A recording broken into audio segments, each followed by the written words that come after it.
Welcome to the Celebration of You. I'm your host, Holly Dowling. I'm thrilled to share with you incredible people from all over the world who are living and leading extraordinary lives. From overcoming immense adversity to discovering the secret sauce to leading with courage and grace. Their stories are going to bring you hope and inspiration. Now, let the stories begin. Oh, so excited today to be in the presence and the exhilarating energy that you're about to experience with this amazing new friend of mine that's halfway across the world, and he's changing lives all over the globe. And so I would love to introduce you to this amazing man, Clint Salter, who comes from Australia, lives in Australia, but travels the world. And Clint, I just want to say, first of all, thank you for sharing your heart and sharing yourself today and making the time so that our listeners can hear from somebody like yourself. So thank you. Hi, Holly. Look, amazing to be here and great to return the favor because you were on my podcast last year and we had a great conversation. So I'm super thrilled that we get to continue it. Well, yay. I know. I was thrilled. We had a ball. We could have kept going for like 2 hours. We were like, oh boy, we got to cut this off. Yeah, days. And again, I know your world is busy and I just can't thank you enough. And I know that there's a story. And first of all, Clint, I'd love for you to just in 30 seconds, just share with everybody because you do it so beautifully.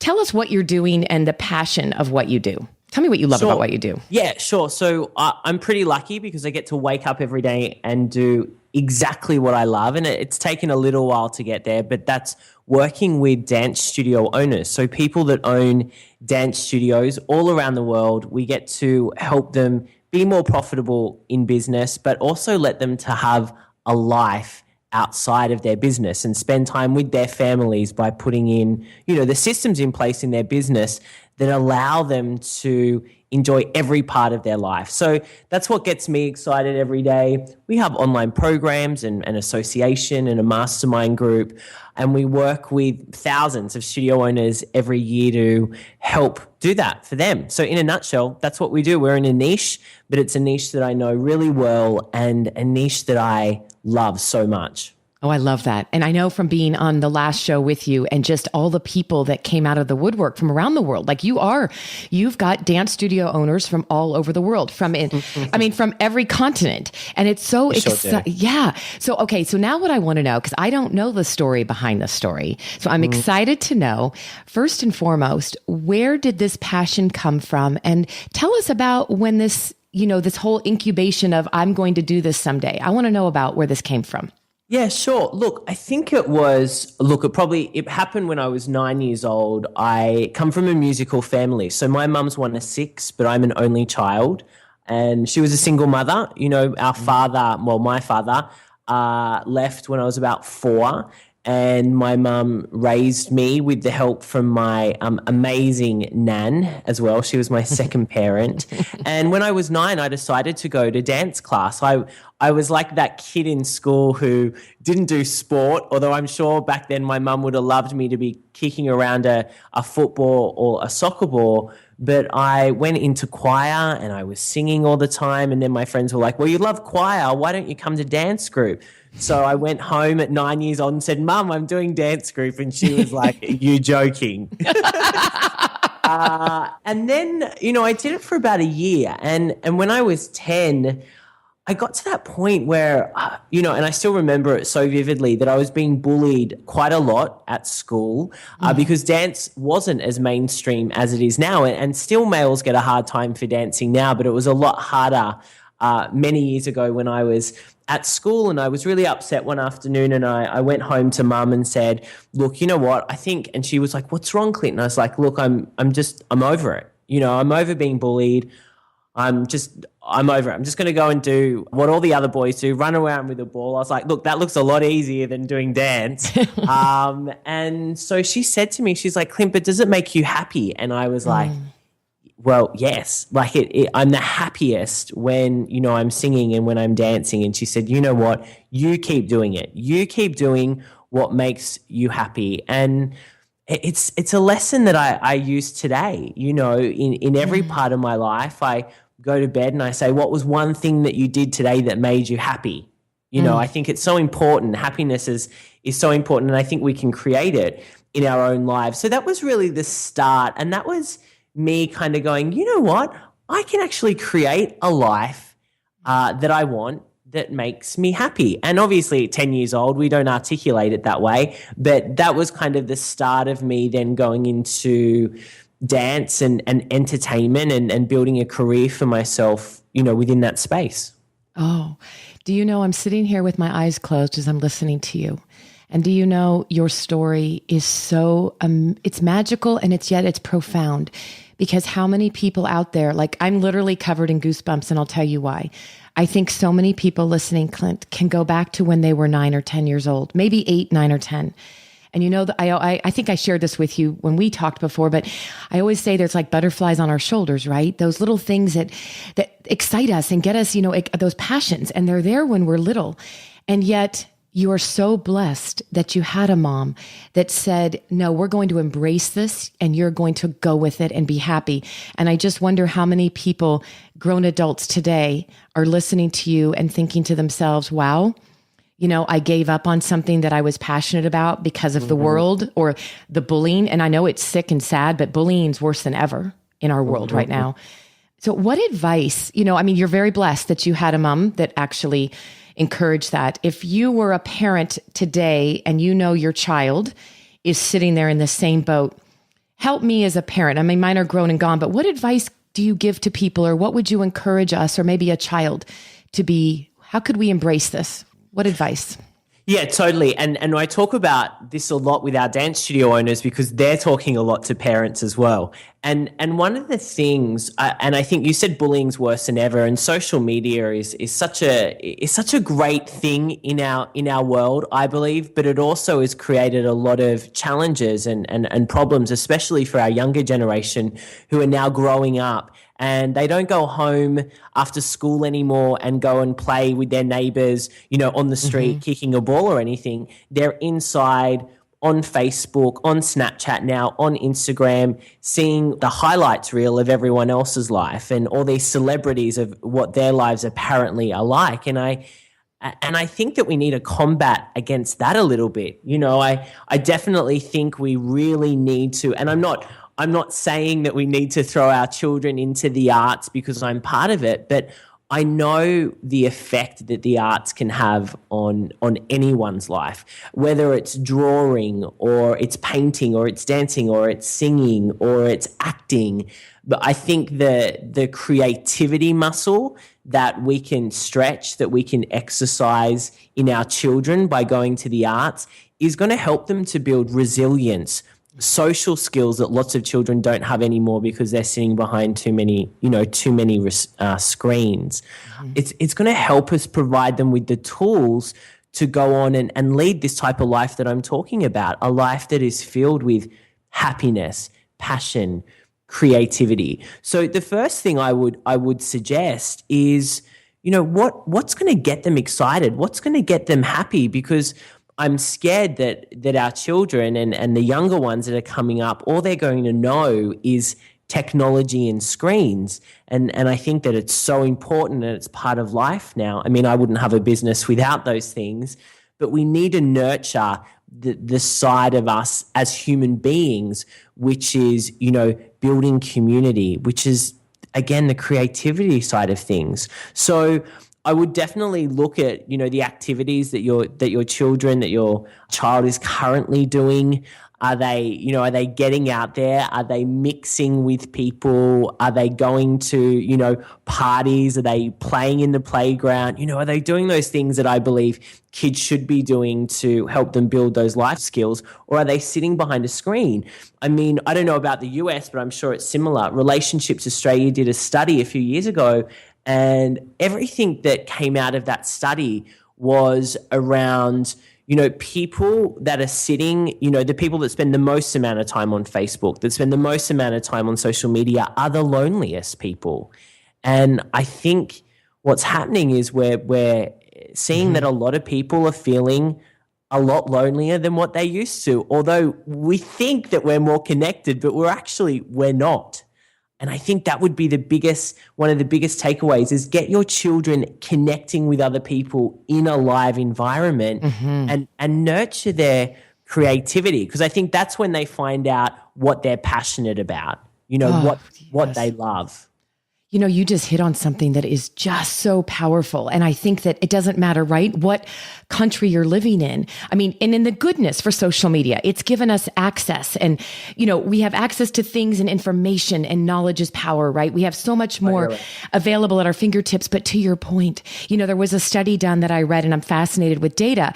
And the one you just shared is really fascinating, because this one was just about how many times a day within an hour, not just children, adults, everybody's checking their text messages, checking their emails. And we have lost, this is actually, to me, it's sickening, but people have lost all sense of the human connection to what you've said, that they're now proposing to someone over a text message or over social media, because they have lost or have never had a chance to actually gain social skills. And it's impacting people when they go on job interviews.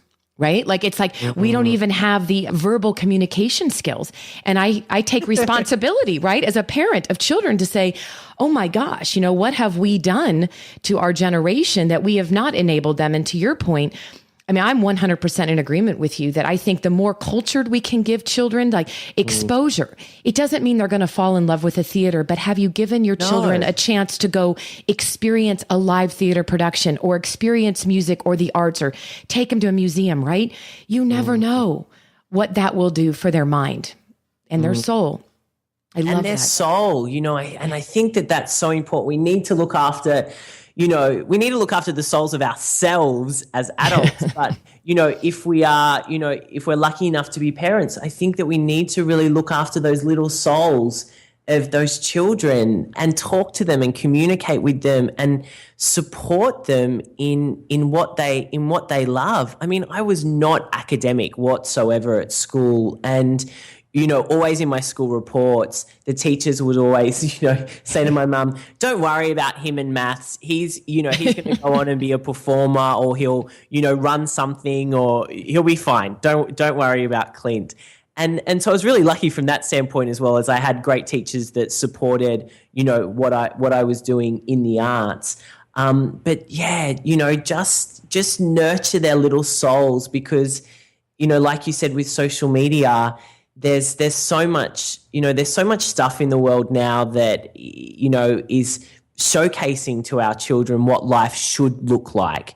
And it's actually not attainable. And so we want to make sure that, our little kids that are growing up actually just live, authentically, honestly, and live the life that they want, not what other people think they should be living.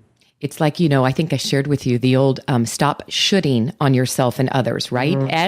SHOULD. And man, you know what? We can become pros at it. We do it to ourselves, and we do it to others. And then we do it all with great intention to our children. And Clint, I was thinking as I'm listening to you, and I don't know how this is happening right now, but when we had when I was on your show and I shared with you some things from my heart, I think it's fair that I should share from my heart right now. You're bringing up a topic, and you're going to the heart of something that, as a parent myself, it happened right underneath my own nose. Here I've been speaking around the world on helping people play to their strengths and figure out what you do best, right? And how to help children do that. And underneath my own nose, as a mother, I am just as guilty of having done exactly what I've been trying to help others do. And I'll tell you, it was my son. And we always thought, math and science was his thing, right? He would come home and he loved all that. And so we immediately put him in the box that he's going to be an engineer. We had him thinking he wanted to be an engineer. Did you catch that? We had him thinking he wanted to be an engineer. And unbeknownst to us and right under my nose, he was so gifted at music. He would play every instrument by ear, and he created himself his own little, like in the attic, his own little studio. Yeah. But he was so focused on fulfilling what we kept telling him. We got him into special programs for engineering. And do you know, Clint, by what you just said, and here's what I really want people to hear, is empowering our children to stop living underneath what we think they should do and do what they want. Because he came to me after his sophomore year in high school and he said, Mom, I need to talk to you. And it was in the summer. And he said, I just don't want to be an engineer. He goes, and I don't want my family to be crushed. But he said, I found a way to take engineering and my passion for music. I want to pursue being an audio engineer and a producer. And Do you know, Clint, as a mother, I mean, it was in front of my face. Like, I can't believe I had been pushing, and it was all the time, the color of life and passion right there. So, you know, when I'm thinking about what you have the ability to be in the presence of a lot of children as you empower your dance studios, you know what I'd love is I'd love maybe a word of wisdom for the young listeners that are going to be listening to this, because trust me, there's a lot of parents that will be listening and they'll probably have their children listen to this. If you could speak right to the heart of, say, a 7, 8, 9, 10, 11, 12-year-old, right there at that preteen, what would you say to them right now based on what you experienced, even back in the bullying days? What advice would you give a child? Well, it's pretty much similar to what I just said. And that's really about, you know, tapping into what it is that you want and what it is that you love. You know, I think they're two really important things, and we don't ask ourselves those questions enough. And especially when we're young, you know, because we've got teachers telling us what we should be doing and parents generally telling us what we should be doing, in the school system, you know, telling us how it should be and how we should be achieving and what we should be doing.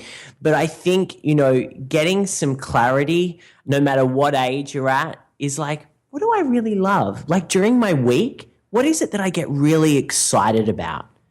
You know, and then working that love into, well, what do I want? Do I want more of that? Do I want something else? You know, where do I see my life going? And I've always been a big in terms of visualization. You know, I love visualization, and I've done it with, you know, nearly everything that I have, you know, really achieved in my life. I can always think back to a point where I'm like, yeah, I'd put that was on the vision board. I'd been visualizing about that, and it's come true. I mean, I don't just sit on the lounge and wait for the Ferrari to drive down the driveway.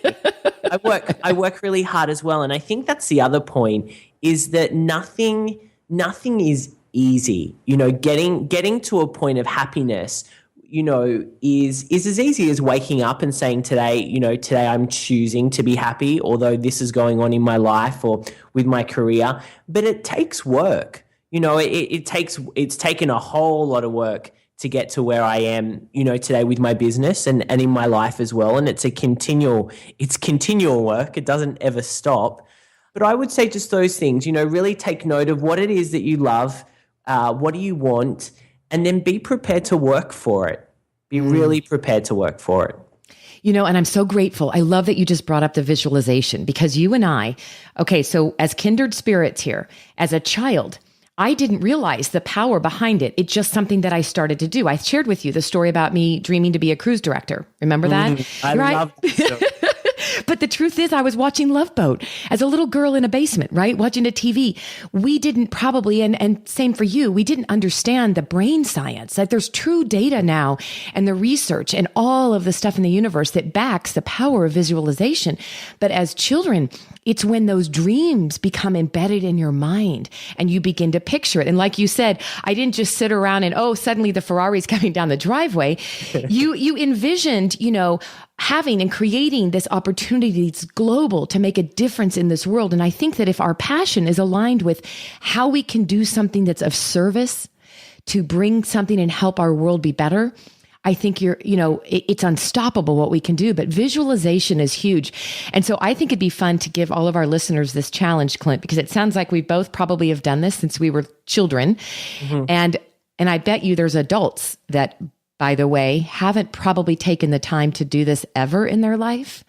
And that would be, and you just said it beautifully, what do I love to do? So the challenge I would love to join you in doing is encouraging and challenging everyone to get out a piece of paper, whether you're 7 years old, 15 or 50 or 70. And for the next week, have a blank piece of paper or notepad and start every day just writing down endlessly, I love to, and I dream to. Right? Yeah. So powerful. Yeah. And then look at it after a week and just look at, and don't let anybody, I'm always big on, you don't need to share it with anybody yet, right? Like tuck it under your pillow or put it somewhere. Don't go and post on Facebook, I'm doing this challenge, everyone. And do you know what I mean? Like keep it for you for a little while. Absolutely. Because I hate to say this too and to burst everybody's bubble, but sometimes the people closest to us are the ones with great intention that burst our bubble because they think they're protecting us, right? Oh, I don't want you to fail or skin your knees, right? So the reality is make that list, do what Clint just said, visualize. And if you're young, start dreaming, and if it doesn't matter what age you are, you can dream again. Start making that list and hide it, put it somewhere, and then look at it and reflect on it and fall back in love with who you are and why you're on this earth. And that is magic and power. Totally. Don't you agree? Yeah. Totally. I love that. I mean, even with our dance students, what I used to do is I would put on a Beyonce song and I would paint them the picture of being in that film clip. Okay, what are we wearing? Where are we? What's our set? What are we on? And so we paint the picture and then we would do the dance. Oh. So I think, visualization is just so powerful. Oh, I love that. And music, add music to it. There isn't a human being out there whose spirit and soul is not moved by music, right? Huge, huge. Well, I just feel like right now I'm going to empower you. I feel like your message, I just hope that anybody listening to this, and I'm going to let Clint share with you how to get access to him and his website. But, I think there's power in you coming in and speaking to young people too. I mean, I'm passionate about it, Clint, but I think you bring a whole different level of passion and joy, and you've lived it. So please if you don't mind, tell everybody how to connect with you if they want to know more about you and what you do. Sure. So you can go to dancestudioownersassociation.com. That's our main platform where you can see what we do. You can get in touch with me, but I'm across all the social media platforms as well. So you can jump onto Facebook, Twitter, Instagram, Snapchat. I'm not too active. I'm not overly active on Snapchat at the moment, but I'm getting there. And so you connect with me on any of those platforms. I would love to hear from you. If you've got any questions, reach out. I'm totally accessible and would love to help you with any of this. Oh, I love that. And he means it, you all. He really means it. He's there and he's all over the world and he's always accessible. And Clint, thank you. Thank you for sharing from your heart. And I am just thrilled to have you in my world. And I love watching everything you're doing. So the next time we can connect stateside or in your world in Australia, we will be. So thank you, my friend. Cannot wait. You are so welcome. And thank you so much for the opportunity. Absolutely. Thank you for joining me for another awesome celebration of you. If you were inspired by this story, please share it with your family and friends and hashtag Your Story Matters. I'd love to hear from you, so please leave a comment on iTunes. And absolutely, please come to my website, hollydowling.com. Leave a comment there too, and while you're there, pick up your free gift. Most importantly though, just remember that your life is a gift from God. What you do with it is your gift back.